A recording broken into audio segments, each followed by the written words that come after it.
Hi అండి, welcome back to my channel. అందరు ఎలా ఉన్నారు? నేనైతే చాలా బాగున్నాను. ఈరోజు ఎంటీఆర్ గులాబ్ జామ్ ప్యాకెట్ పిండితో మనం గులాబ్ జామ్ ఎలా చేయాలో చూపిస్తాను. ముందుగా పిండి అంతా మనం ఒక ప్లేట్ తీసుకొని వేసుకోవాలి. ఈ పిండి వచ్చినప్పుడు మనకు ఒక కప్పు వచ్చిందనమాట. కప్పుకి మనం చిన్న గ్లాసు టీ గ్లాస్ వరకు పాలు తీసుకొని కాచి చల్లార్చిన పాలు తీసుకోవాలి. కొంచెం కొంచెం వేసుకుంటూ ఒకసారి అటు ఇటు అలా శుభ్రంగా కలిపేసుకోవాలి. మరీ మెత్తగా కలపకూడదు, ముద్ద ముద్ద అయిపోతుంది అనమాట. చూసుకొని కొంచెం కొంచెం పాలు చాలా స్మూత్గా కలుపుకోవాలి.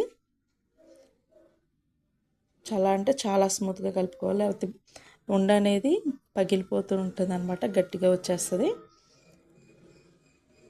మనం స్మూత్గా సరే ఇలాగ ప్రెస్ చేస్తూ కలిపేసుకోవాలి. మనం చేయి కూడా పెట్టి ఇలా నొక్కంగానే చాలా స్మూత్గా దిగిపోవాలన్నమాట. అలా కలుపుకోవాలి. చూసారా, ఇలాగనమాట. మొత్తం అయిపోయింది, కలిపేసుకున్నాను. ఇప్పుడు మనం చెయ్యి ఇలా పెట్టంగానే చాలా స్పాంజీలా దిగిపోతుంది. అలా కలుపుకోవాలి. మొత్తం కలిపేసుకున్నాక ఒక 10 మినిట్స్ వరకు పక్కన పెట్టేసుకోవాలి. తర్వాత పాకం కోసం గిన్నె తీసుకున్నాను. ఒక కప్పుకి మనం 2 కప్పుల వరకు షుగర్ యాడ్ చేసుకోవాలి. 2 కప్పులు షుగర్ వేసుకున్నాం కదా, 3 కప్పుల వరకు మనం వాటర్ వేసుకోవాలి. పాకం అనేది కరెక్ట్గా సరిపోతుంది అనమాట, ఎక్కువ అవ్వదు తక్కువ అవ్వదు. 3 కప్పులు వేసుకున్నాము వాటర్.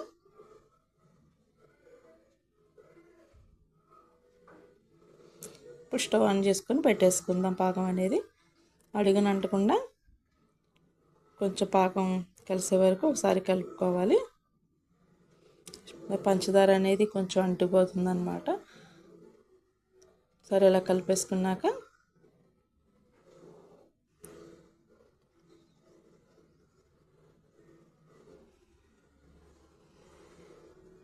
ఒక లెమన్ తీసుకున్నాను. లెమన్లో హాఫ్ ముక్క మాత్రం మనం ఇందులో కొంచెం పిండుకోవాలి.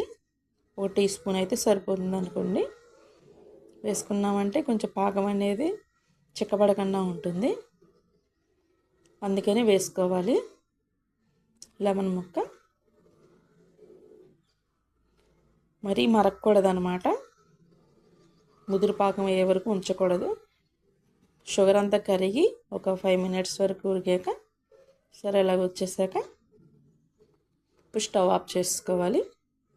దీన్ని పక్కన పెట్టేసుకుందాం. పక్కన చిన్న పాన్ పెట్టుకొని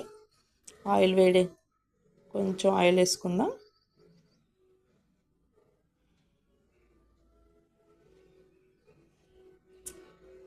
సిమ్లో పెట్టేసుకుందాం. ఇది మరీ పెద్ద మంట పెట్టకూడదు ఎప్పుడైనా సరే. ఇప్పుడు చూసారా, 5 మినిట్స్ తర్వాత మనం చూసాక ఇలాగనమాట చిన్న చిన్న బౌల్స్ తీసుకొని మరి గట్టిగా ప్రెస్ చేయకూడదు, చాలా స్మూత్గా అలాగా ఒక రౌండ్ ఇలా తిప్పేసుకోవాలన్నమాట. అలా చేసుకుంటే మనకి పగుళ్ళు అనేది పగలకుండా ఉంటాయి.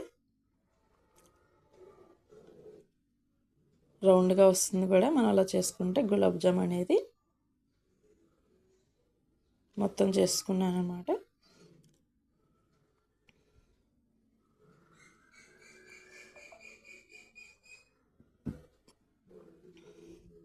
మొత్తం అయిపోయింది. ఇప్పుడు ఆయిల్ వేడెక్కిందో లేదో తెలియడానికి చిన్న బాల్ లాగా చేసి వేసుకుందాం. కరెక్ట్గా ఈ మంట అయితే సరిపోతుందన్నమాట, మరి పెద్ద మంట అనేది పెట్టకూడదు. ఇప్పుడు ఒక్కొక్కటి వేసుకుందాం.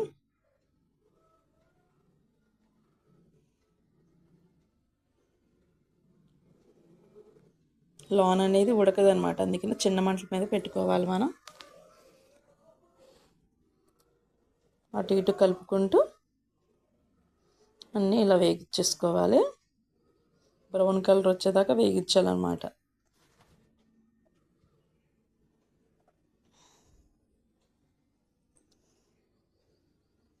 చాలా సింపుల్గా ఒక 5-10 మినిట్స్లో అయిపోయే గులాబ్ జాము. సార్ మీరు కూడా ట్రై చేయండి ఇంట్లో, చాలా ఫాస్ట్గా కూడా అయిపోతుంది. ఇంట్లో పిల్లలు పెద్దలు కూడా చాలా ఇష్టంగా తింటారనమాట అలా చేస్తే.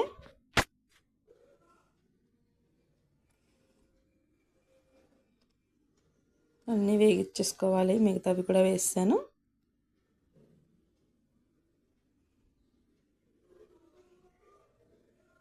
ఇవి కూడా అయిపోయి వచ్చినాయి అన్నమాట.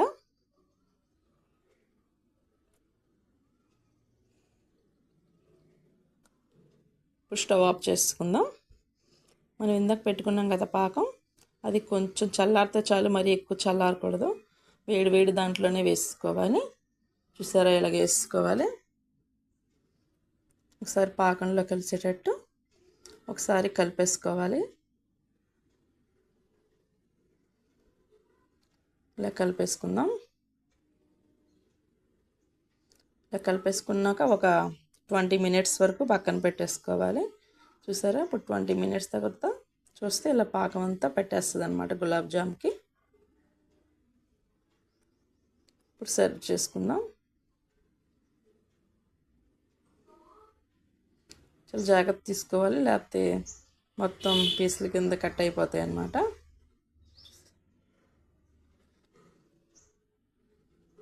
సో చాలా టేస్టీగా ఉండే గులాబ్ జామ్ మీరు కూడా ట్రై చేయండి. ఓకేనండి, చాలా సింపుల్గా ఉంటుంది, చాలా త్వరగా కూడా అయిపోతుంది. ఓకేనండి.